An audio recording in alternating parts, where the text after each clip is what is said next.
السلام علیکم dear students, امید ہے آپ سب خیریت سے ہوں گے۔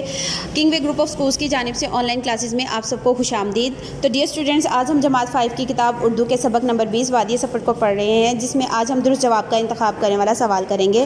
تو آپ کی بک کے مشق کے سوال نمبر 1 میں آج ہم درست جواب کا انتخاب کرنے والا سوال کرتے ہیں، جس میں ہمارا پہلا ہے ابا جان کو کس چیز کا شوق تھا۔ اس کے آپشنز ہیں ہمارے پاس سیر و تفریح کا، آرام کرنے کا، سونے کا یا باتیں کرنے کا۔ تو اس سبق کی ریڈنگ کرنے سے ہمیں پتہ چلا تھا کہ ابا جان کو سیر و تفریح کا بہت شوق تھا۔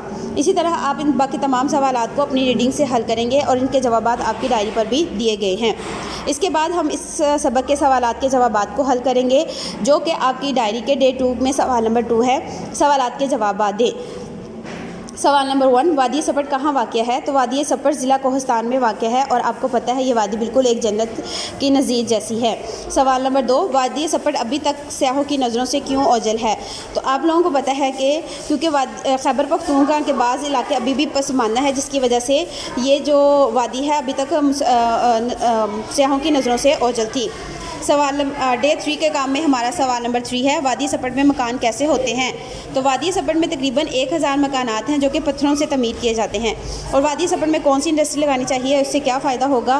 تو آپ کو پتہ ہے کہ اس کا جواب میں ہم نے پہلے اپنی ریڈنگ میں بھی پڑھا تھا کہ وہاں پر پانی کی جو انڈسٹری ہے اگر وہ لگائی جائے تو وہ ہمارے لیے بہت اچھی ہو سکتی ہے۔ وادی سپٹ میں کون سے جانوروں کا گھر سمجھا جاتی ہے؟ تو وادی سپٹ میں آپ کو پتہ ہے یہاں پہ ہرن اور برفانی ریچھ اور چیتا وغیرہ پائے جاتے ہیں، جو کہ مارخور کا گھر بھی سمجھی جاتی ہے۔ وادی سپٹ جانے کے لیے ہمیں کون سا راستہ اختیار کرنا چاہیے؟ تو اس کے لیے ہمیں 2 راستے اختیار کر سکتے ہیں۔ ایک تو ہم ناران والے راستے سے جیپ کے ذریعے وہاں پر پہنچ سکتے ہیں، اور دوسرا ہم یہ کہ منسیرا سے داسو اور کوہستان جا کر وہاں سے وادی سپٹ کا راستہ اختیار کریں۔ تو اسٹوڈنٹس، یہ تھا ہمارا کام، جس میں ہم نے ڈے 2 اور ڈے 3 کے سوالات نمبر 6 تک کے کام کو مکمل کیا۔ امید ہے آج آپ لوگوں کو لیسن سمجھ آ گیا ہوگا۔ ان تمام سوالات کو آپ اپنی نیٹ نوٹ بک پر تحریر بھی کریں گے اور یاد بھی کریں گے۔ شکریہ۔